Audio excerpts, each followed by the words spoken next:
The photograph shows two people.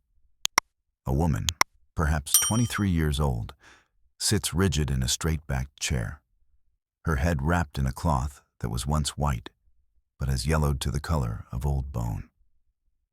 Her eyes stare directly at the camera with an intensity that makes the viewer look away. On her lap sits a child, maybe 3 years old, wearing a simple dress that puddles around her small legs. The child's hands rest in her lap, fingers slightly curled, and her expression carries a blankness that Victorian photographers typically attributed to the long exposure times required by daguerreotype technology. But there's something else in this image.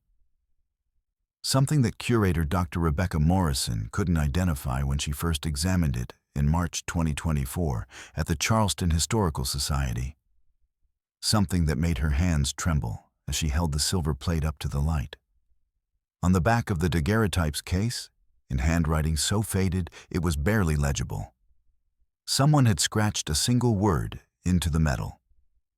Lazarus. Rebecca had been cataloging Civil War-era photographs for 8 months, processing donations from estates across South Carolina when this image arrived, with a note that read only, "Found in grandmother's Bible, thought you should have this." She pulled up her magnifying glass and examined every detail.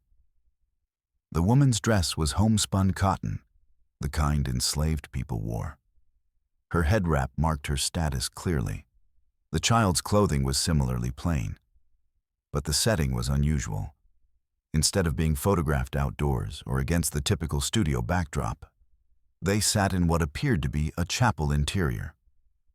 Wooden pews were visible in the soft focus background, and a window let in natural light that created a halo effect around the woman's head. Rebecca photographed the daguerreotype with her high-resolution camera and spent the next 3 days enlarging the image on her computer screen, studying every pixel. That's when she noticed what she'd initially missed.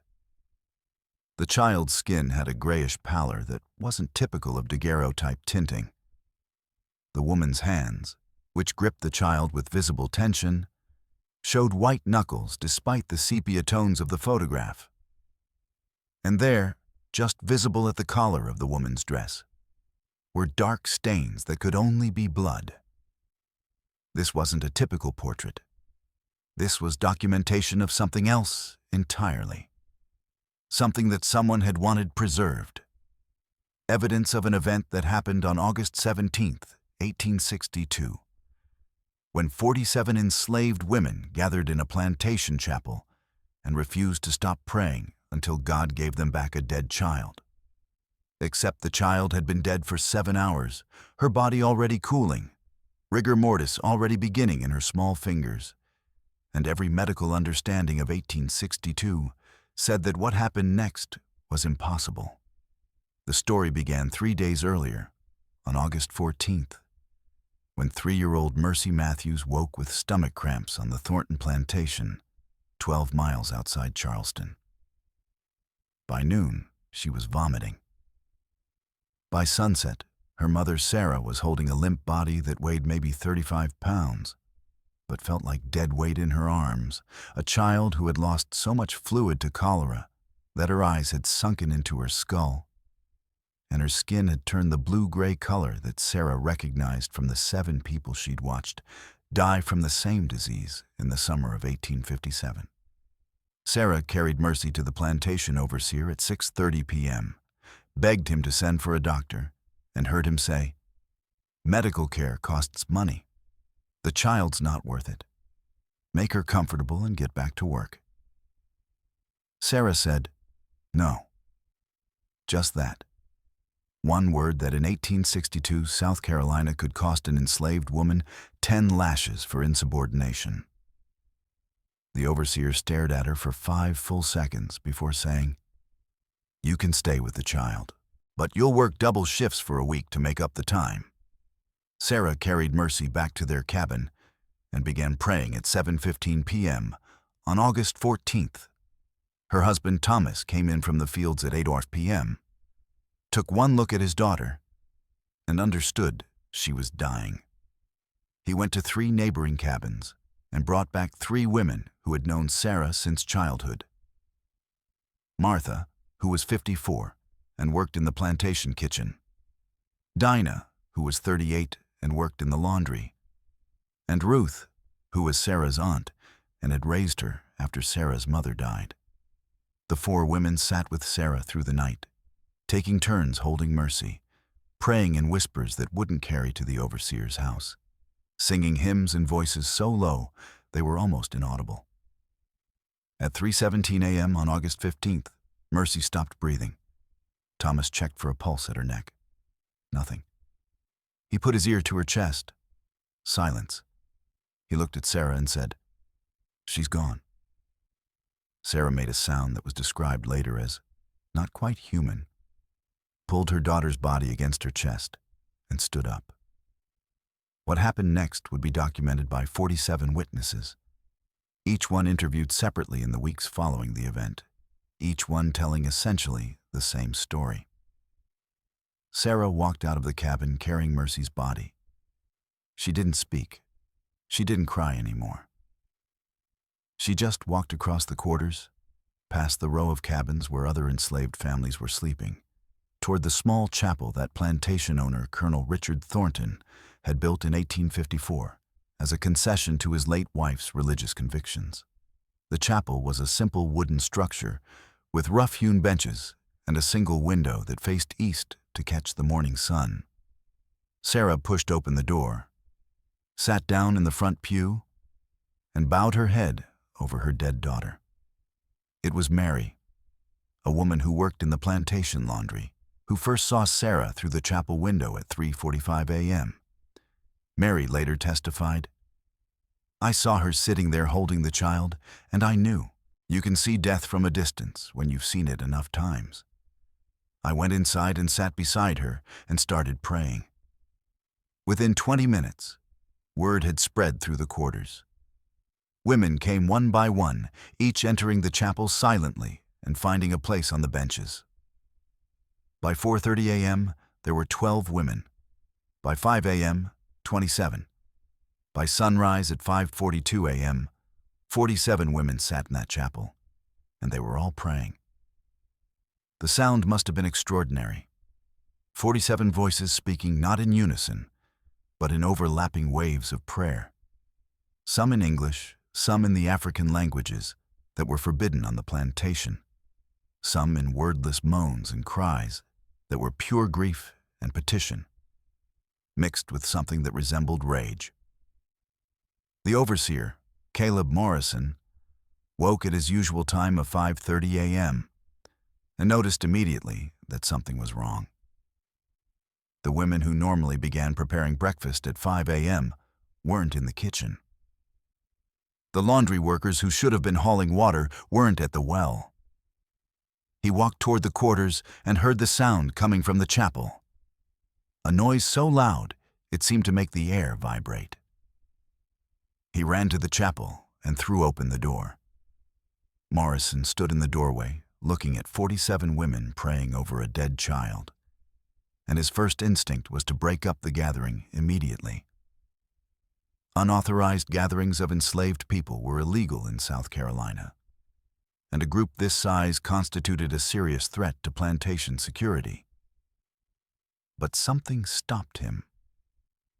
Perhaps it was Sarah Matthews's face, a mask of such complete desperation that it transcended race and status and registered as pure human suffering. Perhaps it was the collective force of 47 women who had decided they wouldn't be moved. Morrison later wrote in his report that he felt it prudent to summon the colonel rather than attempt to disperse the gathering alone. He locked the chapel door from the outside, trapping the women inside, and rode to the main house at 6:15 a.m. Colonel Richard Thornton arrived at the chapel at 7:15 a.m., accompanied by Morrison and 2 armed overseers.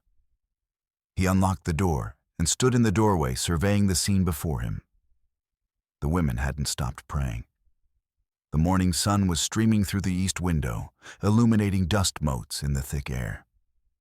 The chapel smelled of sweat and wood and something else, something sweet and sickly that Thornton recognized as the beginning of decomposition. Sarah Matthews sat in the front pew, still holding the child, and Thornton could see from the doorway that the girl was dead. Her skin had the waxy translucence of a corpse, and her limbs had begun the stiffening process. Thornton said, his voice cutting through the sound of prayer, "This gathering is illegal. You will disperse immediately and return to your work. The child is dead, and she will be buried according to plantation custom. Anyone who refuses to leave will receive 20 lashes and spend 3 days in the box." The box was a wooden coffin buried halfway in the ground, just large enough to contain a human body in a crouching position, where disciplined slaves were locked for days at a time in the brutal summer heat. It was a punishment that left psychological scars even when it didn't kill. No one moved. Thornton's face flushed red. He stepped into the chapel, followed by his overseers, and gestured at the nearest woman. Martha, the 54-year-old house cook, who had worked for the Thornton family for 31 years and had never once been punished for disobedience. Thornton grabbed her arm and said, "Martha, you're my house cook. You know better than this. Get up and go to your work." Martha looked at Thornton with tears streaming down her face and said something that would be recorded in 5 separate testimonies. She said, "No, sir, not yet. God's not done." 2 other women immediately stood and stepped between Thornton and Martha, not fighting, not even resisting, just standing there as human shields. Thornton released Martha's arm and stepped back. He looked at Morrison and said, his voice shaking with rage, "Get the sheriff. Get the county militia if you need them. I want every one of these women in chains by noon."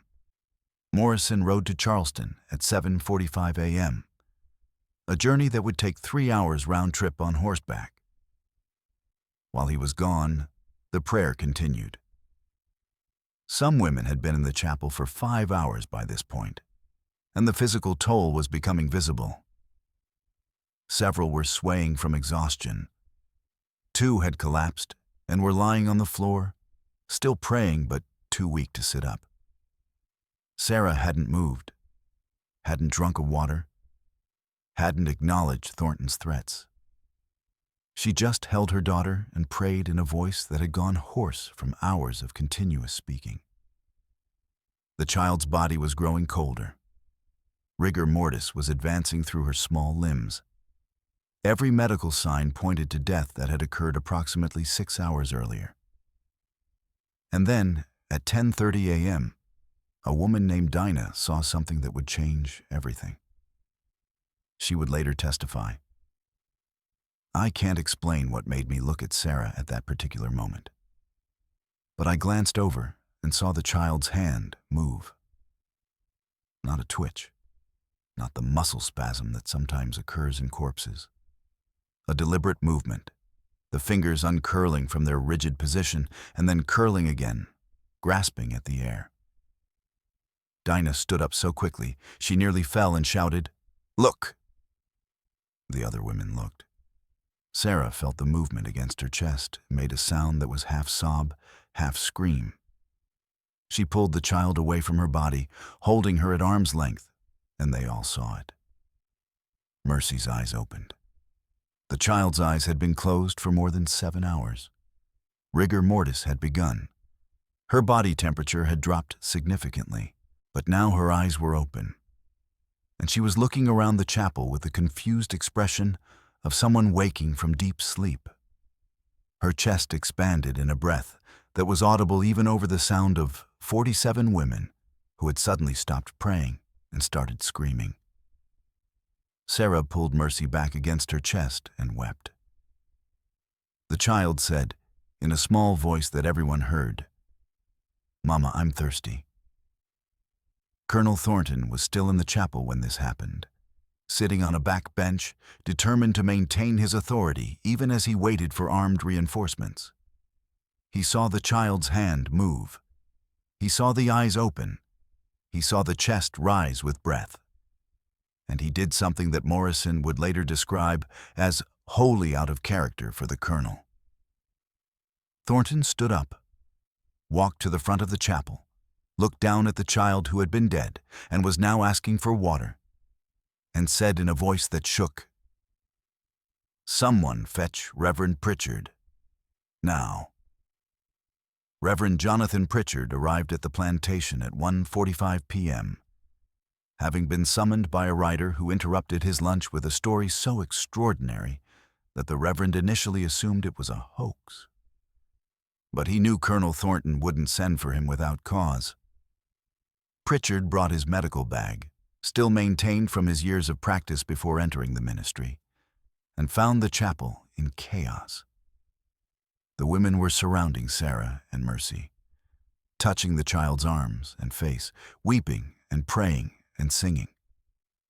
Thornton stood apart, his face ashen. Morrison had returned with the sheriff and 8 armed men, who stood outside the chapel, uncertain what to do with a gathering that now seemed less like a rebellion and more like a religious service. Pritchard examined Mercy Matthews with the thoroughness of a trained physician. He checked her pulse. Present, rapid, approximately 140 beats per minute. He examined her eyes, pupils reactive to light, following movement appropriately. He tested her reflexes, palpated her abdomen, listened to her lungs. The child was dehydrated, exhausted, and weak, but she was demonstrably alive. Pritchard then questioned Sarah and the other women about the timeline of events. Multiple witnesses confirmed that Mercy had shown no signs of life from approximately 3:15 a.m. until 10:30 a.m., a period of more than 7 hours. Pritchard examined the child's body carefully and noted the grayish pallor that hadn't fully resolved, the coolness of her extremities, the slight stiffness in her limbs that suggested early rigor mortis. He turned to Colonel Thornton privately and said, "Colonel, I cannot explain this. Either the child was not dead, which would require us to believe that 47 women, her own mother and her father, all failed to detect life signs for 7 hours. Or something happened that falls outside my medical training. I have pronounced people dead before. I know what death looks like. And I would have sworn this child was dead, based on the physical evidence I'm seeing now." Thornton's response revealed the complexity of his position.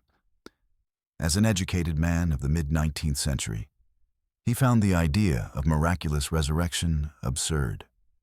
As a slave owner who had just witnessed something that seemed to validate the religious claims of his enslaved workers, he was deeply troubled.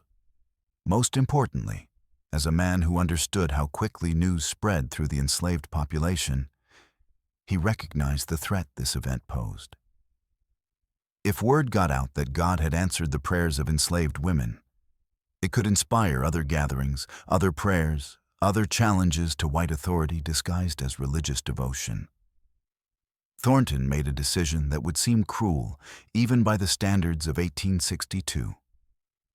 He said to Pritchard, "Reverend, I want you to photograph the woman and child. Document this as you see fit. But afterward, I want these women punished. 20 lashes for illegal gathering, and I want 12 of them sold, the ringleaders. I don't care that the child lived. I care that they defied plantation discipline." Pritchard objected. "Colonel, punishment after divine intervention seems not just cruel but sacrilegious." Thornton cut him off, his voice sharp. Divine intervention? For all we know, the child had a condition that mimicked death. I've read of such things. Either way, I can't have my workers deciding they can gather without permission.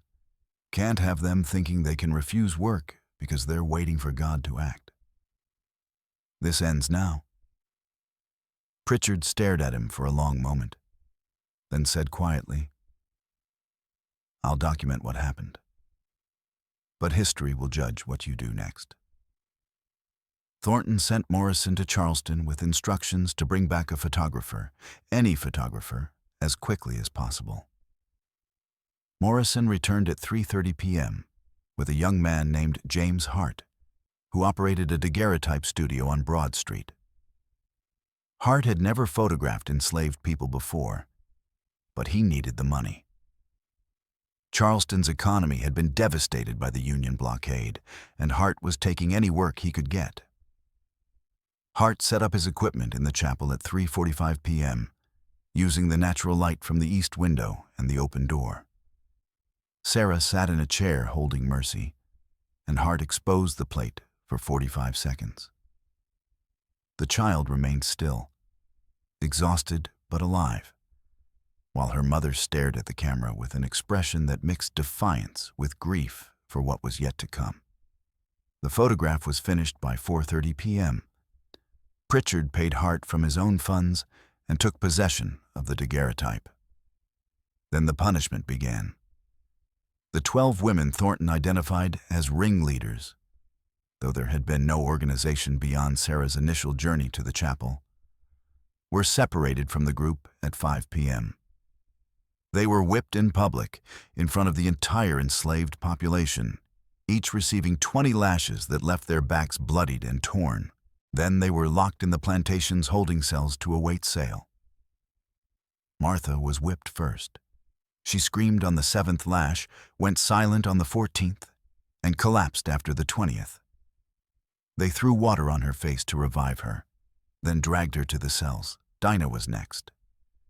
She bit through her own lip to keep from screaming, blood running down her chin, her hands clenched so tightly that her nails drew blood from her palms. Ruth, Sarah's aunt, received her lashes without making a sound, her face a mask that revealed nothing. Though witnesses said her legs were shaking so badly she could barely stand when it was over. The whipping continued for 90 minutes, and when it was finished, 12 women lay in the cells, some unconscious, all bleeding, all waiting to be sold away from everything they had ever known. Sarah Matthews wasn't among those sold. Thornton decided to keep her because she was too valuable as a skilled cook. But he separated her from her daughter. Mercy was taken to live with Sarah's aunt in the slave quarters, not Ruth, who had been sold, but another aunt named Grace. Sarah was forbidden from seeing the child, except during Sunday services. The child who had been dead and lived again was hidden away, made ordinary, turned into just another piece of property. Thomas Matthews, Mercy's father, was told at 8 p.m. that evening that he would be sold to a plantation in Alabama.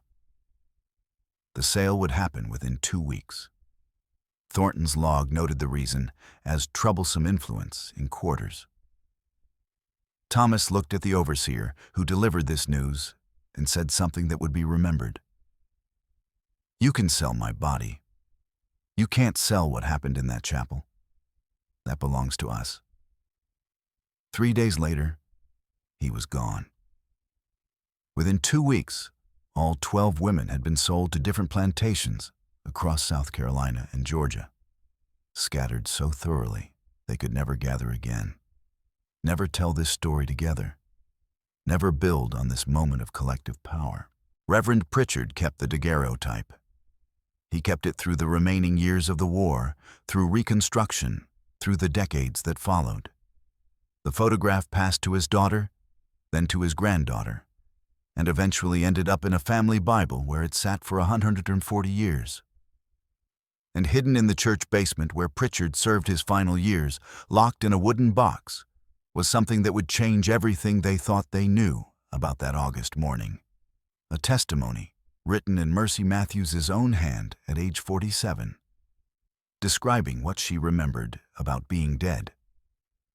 But that testimony wouldn't be opened until March 2024, when workers found a box behind a false wall in the African Methodist Episcopal Church on Calhoun Street in Charleston. Inside were 13 documents. The first a letter from Pritchard dated December 15, 1906.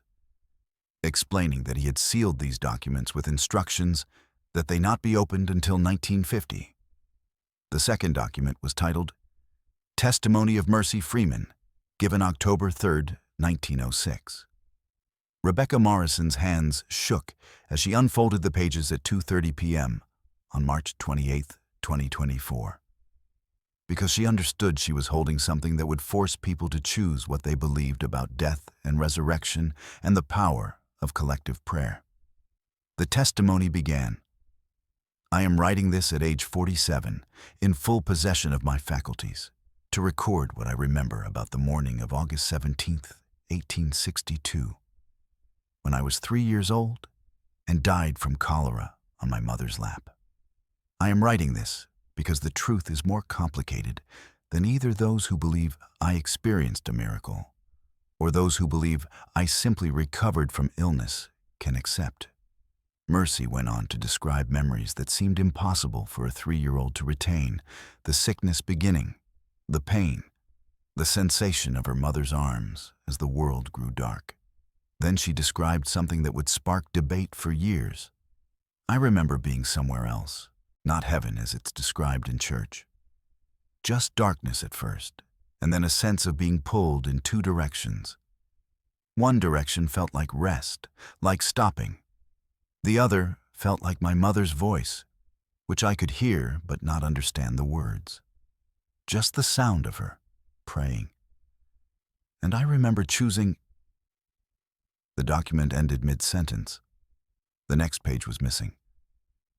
Rebecca searched through the other documents in the box. Medical reports from 1862, court testimony from 1863, letters from people who witnessed the event. But the continuation of Mercy's sentence was gone, either lost to time or deliberately removed by someone who didn't want the full statement preserved. What Rebecca did find was a letter dated October 5, 1906, from Mercy to Reverend Pritchard that contained a single paragraph. I have completed my testimony as you requested. I know it will cause controversy. I know people will say I'm lying or mistaken or confused. But I also know what I remember, and I know what 47 women sacrificed so I could live.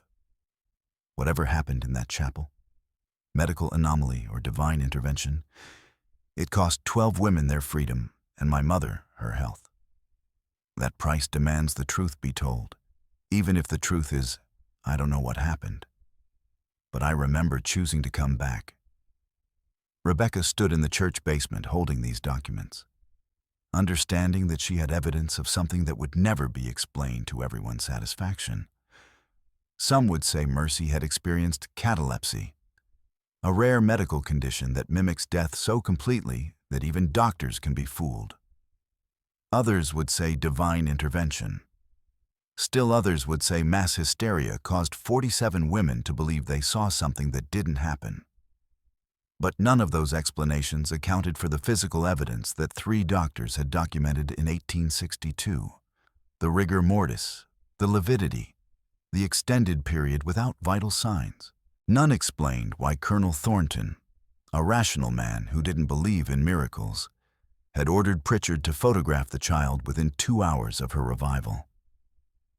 And none explained why Mercy Matthews, at age 47, would write a testimony describing a memory that the wooden box sat behind a false wall in the African Methodist Episcopal Church basement for 161 years before construction workers found it on March 15, 2024, while assessing foundation damage. The box was locked with a simple iron clasp, and carved into the lid were words that made the contractor pause. Open only after all who remember are dead. He called Reverend Dr. James Caldwell, who called Dr. Rebecca Morrison, who arrived within an hour carrying the daguerreotype of Sarah and Mercy Matthews in a protective case. Caldwell led her to a small office where the box sat on a desk, its lid already open to reveal 13 documents wrapped in oiled paper. The first was Reverend Pritchard's letter explaining the seal. The second was Mercy's testimony. Rebecca's hands trembled as she read the opening lines at 2:47 p.m., knowing she was about to learn what a 3-year-old remembered about being dead for 7 hours. Mercy's testimony covered 11 handwritten pages in clear, educated script. She wrote, "I remember being somewhere else. Not heaven as it's described in church, not a place with clouds and angels. Just darkness at first, and then a sense of being pulled in 2 directions. One direction felt like rest, like stopping. The other felt like my mother's voice, which I could hear but not understand the words. Just the sound of her praying. And I remember choosing to go toward that sound." Rebecca read this 3 times, her mind struggling with what it meant if a child could actually remember death. Mercy acknowledged this problem directly.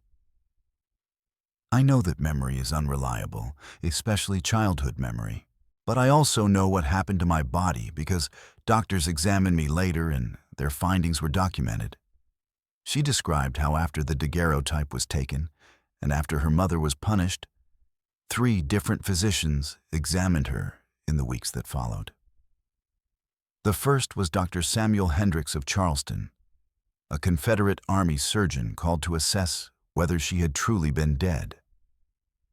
His report, dated August 25, 1862, noted that the child showed residual signs consistent with recent cessation and restoration of vital functions, including persistent lividity in the extremities, mild hypothermia that resolved over 48 hours, and muscular rigidity in the limbs that gradually released over 3 days. The second physician was Dr. Abraham Cohen, a Jewish doctor from Philadelphia who Pritchard brought specifically because he had no stake in confirming or denying the miracle narrative. Cohen examined Mercy 11 times over 2 weeks and documented physiological anomalies that cannot be adequately explained by current medical understanding. Scarring on her lungs that appeared weeks old despite the cholera attack being less than 3 weeks prior. A heart murmur that her mother insisted hadn't existed before. And neurological responses that Cohen described as delayed by approximately 2 to 3 seconds, as if signals from brain to body must travel a greater distance. Cohen concluded his report by stating that either this child died and revived, which would require us to reconsider our understanding of death itself, or she experienced a medical condition so rare and severe that it mimicked death completely for a period of no less than 6 hours. The third examination came in 1863, when Sarah Matthews sued Colonel Richard Thornton after emancipation, after the world had turned upside down. Sarah sued not for return of her husband, who had died of typhoid in Alabama in 1864, but for the deliberate separation of a mother from her child without cause, and for the punishment of women whose only offense was bearing witness to something Thornton found inconvenient. The case was heard by a Freedmen's Bureau court in March 1863, requiring medical testimony about what had actually happened to Mercy Matthews on August 17, 1862. Dr. William Thornton, no relation to the colonel, was appointed by the court to examine all evidence and render an opinion. His 47-page report interviewed 34 witnesses, examined Mercy personally 3 times, and reviewed the reports of Hendricks and Cohen. His conclusion was carefully worded but devastating. The child, identified as Mercy Matthews, experienced a medical event on August 17, 1862, that resulted in the cessation of vital signs for a period estimated between 4 and 8 hours. During this time, witnesses including her mother, her father, and multiple other observers detected no pulse, no respiration, and no response to stimuli. The child's body temperature dropped significantly, and early signs of rigor mortis appeared. The child then revived, showing immediate restoration of consciousness, respiratory function, and cardiac activity. I am not qualified to determine whether this constitutes miraculous intervention or spontaneous recovery from a condition that mimicked death. What I can state with medical certainty is that the subsequent treatment of the child's mother and the other women present represents a profound failure of human decency. The Freedmen's Bureau Court ruled in Sarah Matthews' favor on April 7, 1863, awarding her $400 in damages and requiring Thornton to provide testimony about the locations of the 12 women he had sold. 8 were eventually located. 3 had died. 1 had disappeared into the chaos of war. The 8 who were found received compensation ranging from $50 to $150 each, amounts that barely acknowledged what they had lost. Martha, the 54-year-old cook who had defied Thornton to his face, was located in Georgia, where she had died alone in a plantation sick house on January 4, 1864. Her death had been noted in the plantation ledger with a single line: Old Martha, cook, deceased, no value remaining. Dinah, who had first noticed Mercy's hand moving, was found working as a laundress in Charleston. When court officials asked if she wanted to testify against Thornton, she said, "I'll testify, but not for money. For the record. So people know we prayed a child back from death, and they punished us for it." Dinah's testimony, delivered on April 23, 1863, provided details that hadn't appeared in earlier accounts. She described the exact moment when Mercy's hand moved. "It was 10:30 in the morning. I know because I heard the plantation bell ring the half hour. I looked at Sarah, and I saw the child's fingers uncurl. Not a twitch, not a spasm. A deliberate movement, like she was reaching for something.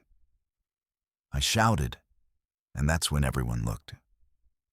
The child's eyes opened maybe 5 seconds later. She took a breath that was so loud, it echoed off the chapel walls. Then she said, 'Mama, I'm thirsty.' And Sarah started crying so hard she couldn't speak." Dinah was asked if she believed it was a miracle. Her response entered the court record. "I don't know what to call it. I know the child was dead. I've seen death before. I know what it looks like. And I know she came back. If that's not a miracle, then we don't have a word for what it was." The trial testimony revealed something that Thornton had tried to suppress. The whipping of the 12 women had been brutal, even by the standards of 1862 South Carolina. Martha had received 20 lashes that opened her back from shoulders to waist. She had lost consciousness on the 14th lash and had to be revived with water before the remaining 6 could be administered. Dinah had bitten through her own lip, trying not to scream, creating a scar she would carry for the rest of her life. Ruth, Sarah's aunt, had received her lashes without making a sound. But witnesses testified that she collapsed immediately after and couldn't walk without assistance for 3 days. The testimony included descriptions of how the women had been displayed afterward in the holding cells, their backs exposed to other enslaved people as a warning about what happened when you defied plantation discipline. One witness, a man named Jacob who worked as a field hand, testified, "They made us look at those women, made us see what prayer cost them. Colonel wanted us to be afraid of praying too much." But Mercy's testimony included something that contradicted the idea that punishment had successfully intimidated anyone.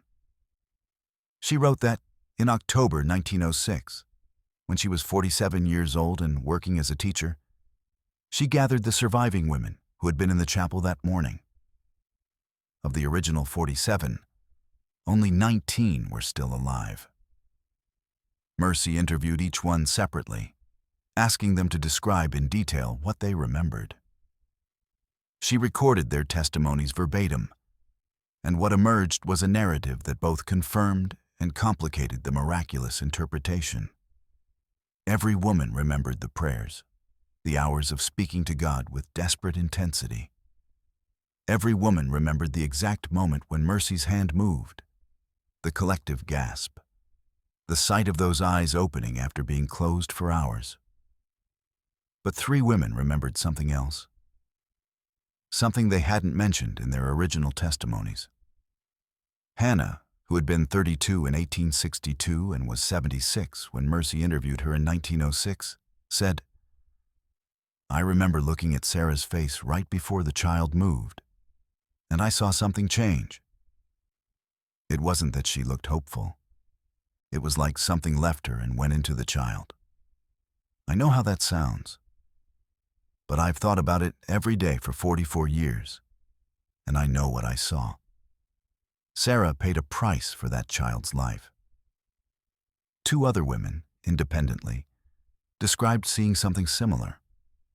A moment when Sarah's face went gray, when she seemed to age 10 years in an instant, when something vital passed from mother to daughter. Mercy addressed this directly. 3 women told me they saw my mother give something of herself to bring me back. I don't know if this is literal truth or metaphorical interpretation. What I know is that my mother was never the same after that morning.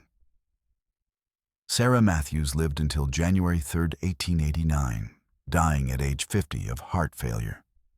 But people who knew her before August 17, 1862, said she was different after that day.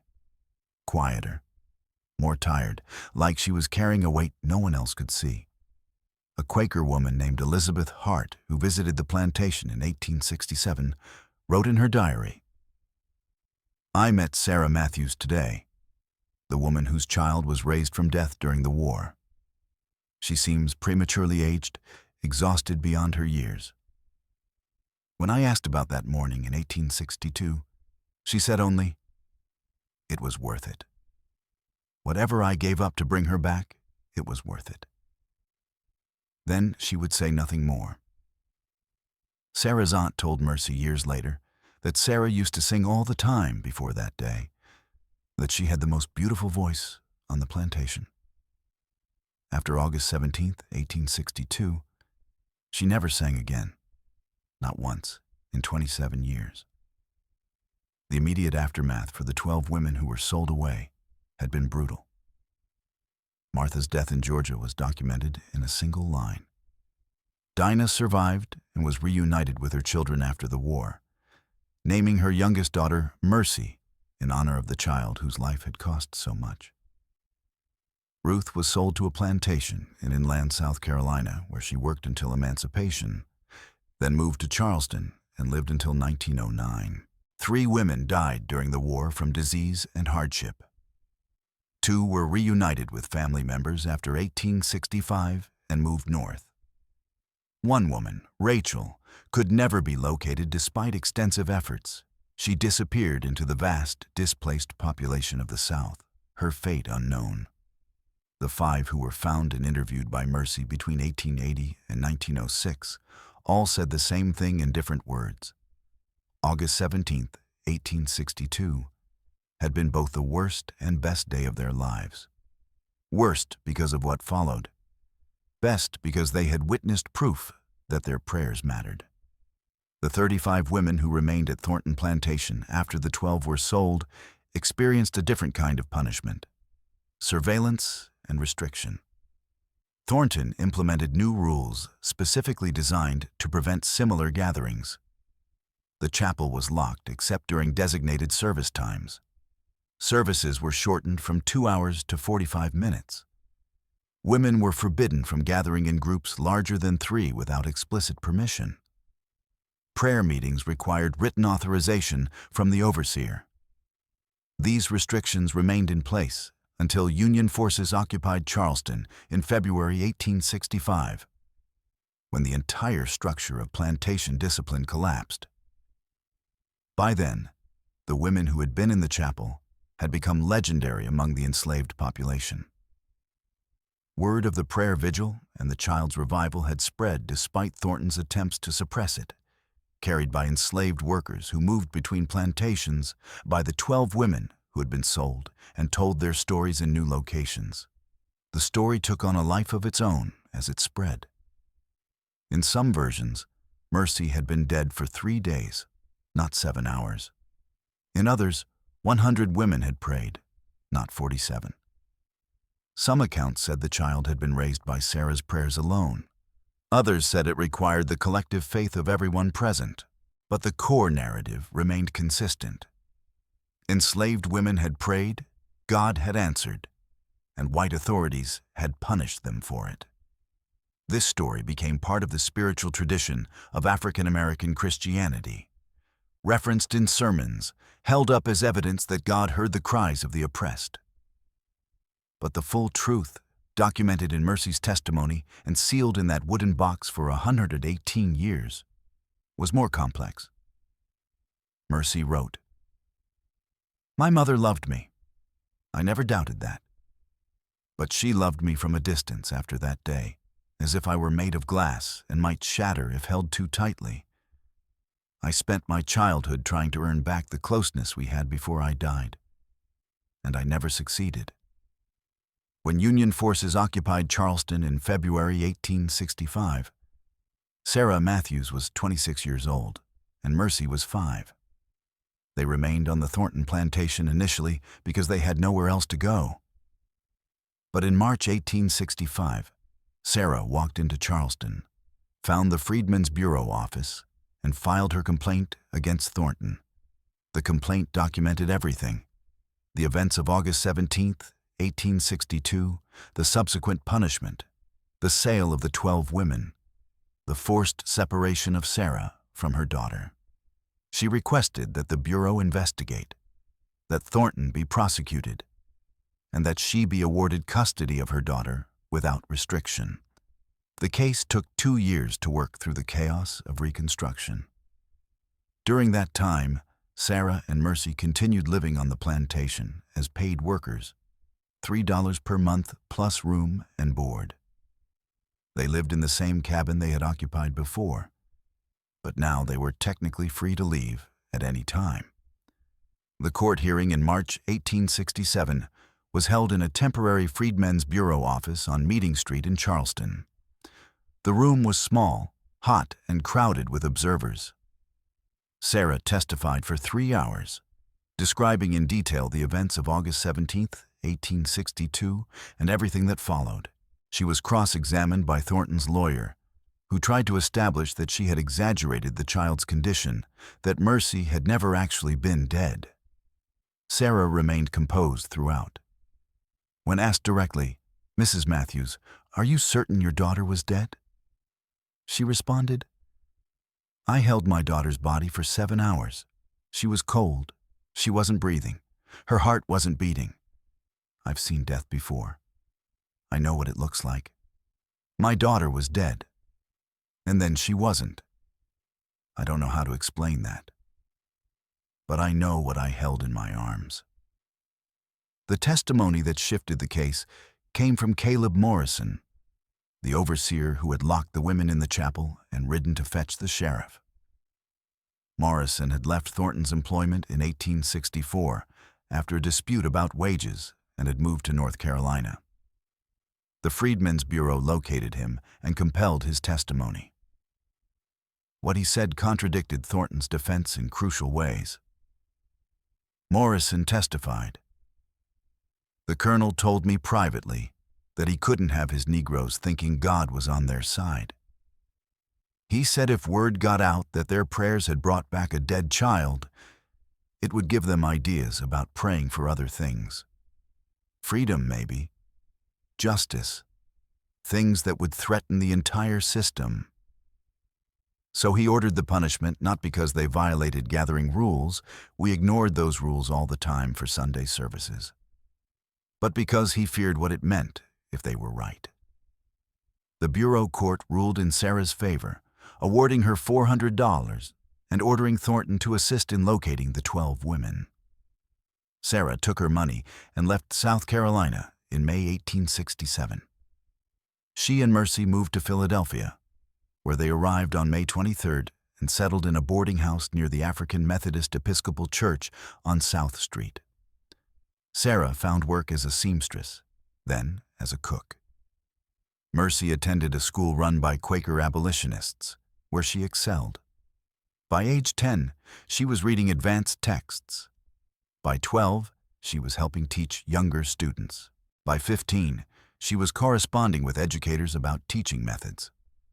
But the trauma of August 17, 1862, cast a long shadow. Mercy wrote in her testimony about recurring nightmares throughout her childhood. In these dreams, she was back in the chapel. But this time, the prayers didn't work. This time she stayed dead, watching from outside her body as her mother's faith broke against death's immovability. Sarah's health declined steadily after they moved to Philadelphia. Heart problems began manifesting in 1870 when she was just 31. Doctors couldn't identify a specific cause. Her heart simply seemed to be wearing out faster than it should. She experienced chest pain, shortness of breath, episodes where her heart would race or skip beats. By 1875, she could no longer work full-time. By 1880, she was largely confined to the small house they had managed to purchase. Mercy, working as a teacher at $18 per month, supported them both. She came home each evening to find her mother sitting by the window with an expression of profound sadness that never entirely left her face. 2 days before Sarah died, she said something to Mercy that would haunt her for the rest of her life. Mercy recorded it.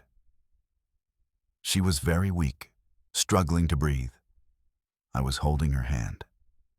She looked at me with complete clarity and said, "It was worth it. Whatever I gave up to bring you back, it was worth it. But I want you to understand that I paid a price.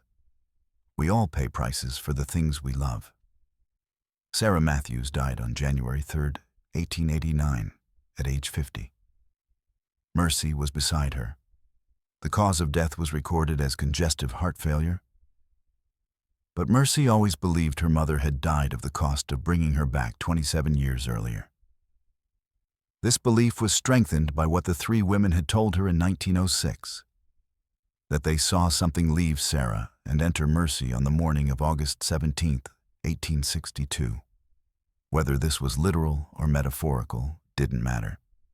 The outcome was the same. Sarah had given her life, slowly, over 27 years, to keep her daughter alive. The 12 women who were sold away experienced diverse fates. Martha died before the war ended. Dinah lived until 1909, leaving grandchildren who knew the story. 3 died during the war. 2 moved north after reunification with family. Rachel was never found. The 5 who were located all reported that August 17, 1862, had been the day they learned their prayers had power, even if that power came at a price. Mercy Freeman, she married Joshua Freeman, a carpenter, in 1878. Lived until 1946, dying at age 87 in Philadelphia, surrounded by 6 children, 19 grandchildren, and 8 great-grandchildren. All 6 children attended university. 3 became teachers, 2 became physicians, 1 became a civil rights lawyer. Mercy worked as an educator for 43 years, teaching thousands of students, specializing in teaching formerly enslaved people to read. Her methods emphasized dignity and the belief that every person contained unlimited potential. She spoke publicly about her experience only 3 times in her adult life. The first was in 1906, when she gave her testimony to Reverend Pritchard. The second was in 1920, when she addressed an AME church gathering in Philadelphia. The third was in 1943, when a journalist from the Philadelphia Tribune interviewed her. That interview, published January 15, 1944, brought renewed attention to the case. Medical researchers contacted Mercy, asking to examine her and document her health history. She declined. She said, "I've been examined enough in my lifetime. The physical evidence won't answer the questions people really want answered." In 1892, a reporter had asked her if she believed she had experienced a miracle. Her response was recorded. "I believe 47 women loved a child enough to pray for 7 hours without stopping. I believe my mother paid a price to keep me alive. I believe 12 women were sold away because they witnessed something that threatened the system. Whether you call that a miracle or a medical anomaly doesn't change what it cost. When the same reporter asked if she regretted surviving, Mercy said, "Every day and never. Both things are true. I'm grateful to be alive. I'm haunted by what it cost other people. That tension has defined my entire life." The wooden box that held Mercy's testimony was opened on March 28, 2024, 118 years after it was sealed. Rebecca Morrison read through all 13 documents over the next week, verifying details, tracking down descendants, creating a database of everyone involved. She worked with Dr. Marcus Webb to locate 23 descendants of the original 47 women, interviewed them, collected 147 additional documents, and created a digital archive. The exhibition that opened at the Charleston Historical Society in October 2024 was titled 47 Prayers, August 17, 1862.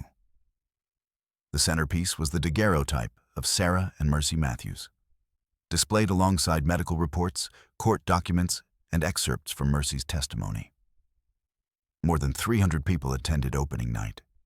Descendants of the 47 women, church leaders, historians, medical professionals, ordinary citizens moved by the story. Among them was 81-year-old Sarah Freeman, Mercy's great-great-granddaughter.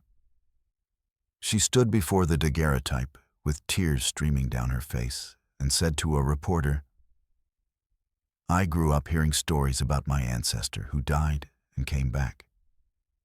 But I never knew the full truth. I never knew about the 47 women or the price they paid." This story isn't just about whether a miracle happened. It's about what people will sacrifice for love and what systems will do to punish that love. The medical community remained divided on interpretation. Some physicians argued that Mercy had experienced catalepsy or another rare condition. Others pointed out that the physical evidence, lividity, rigor mortis, extended period without vital signs, suggested actual death. No consensus emerged. Religious communities embraced the story with fewer reservations. For many African American churches, the prayer vigil became a powerful example of faith in action, of women who refused to accept death as final. The most profound impact came from attention to the 12 women who had been sold away. For 162 years, their names had been largely forgotten. Now, through months of research, each woman's story was documented, her life mapped from birth to death, her descendants located. Memorial services were held in 8 states. Martha was honored at a service in Georgia, attended by 47 of her descendants. Dinah was honored in Charleston, where her great-great-grandchildren unveiled a plaque on the site where the Thornton Plantation Chapel had stood. The plaque read, "On this site, 47 women prayed for 18 hours and refused to accept death as final.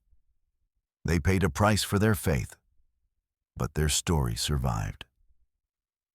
Sarah Matthews had lived 27 years after praying her daughter back from death. Those years were marked by separation, declining health, and knowledge that 12 women had lost everything because she refused to stop praying. In her final conversation with Mercy, she had said it was worth it. But Mercy, in her 1906 testimony, added, "My mother said it was worth it. But I wonder if she had the right to make that decision. She chose to keep praying when Colonel Thornton ordered us to stop. Her choice led to punishment for 47 women, 12 of whom lost everything. I have spent my life trying to reconcile my gratitude for being alive with the guilt of knowing what my life cost other people." The daguerreotype sits in a climate-controlled case at the Charleston Historical Society. People stand before it in silence, studying the woman's direct gaze and the child's blank expression. Some see faith rewarded. Others see medical misdiagnosis. Still others see something that can't be categorized, a moment when human determination met inexplicable outcome, when collective will bent the trajectory of one small life, when the price of that bending was counted in broken bodies and separated families. Mercy Freeman's testimony ended with words that Rebecca Morrison read aloud at the exhibition opening. "I am writing this at age 47, the same number as the women who prayed for me. I have lived a life they made possible. I don't know if I died and was resurrected, or if I was so close to death that even doctors couldn't detect life. What I know is this: 47 women loved me enough to pray for 18 hours. 12 women were sold away because of it. My mother gave her health to bring me back. And I have spent 84 years trying to be worthy of that love and that sacrifice." The story of August 17th, 1862, was no longer sealed in a box. It was alive in the world, demanding that people confront the complexity of a moment when everything changed and nothing changed, when a child lived and 12 women were destroyed, when prayer became resistance and resistance was punished as prayer. The truth that emerged was more valuable than certainty.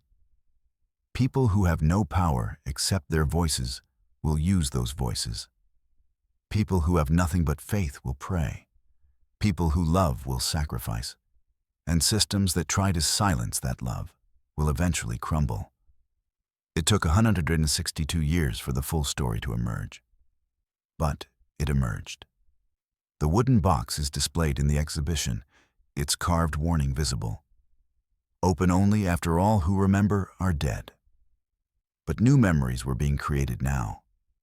The daguerreotype weighs 4.7 ounces. It measures 6 inches by 4.5 inches.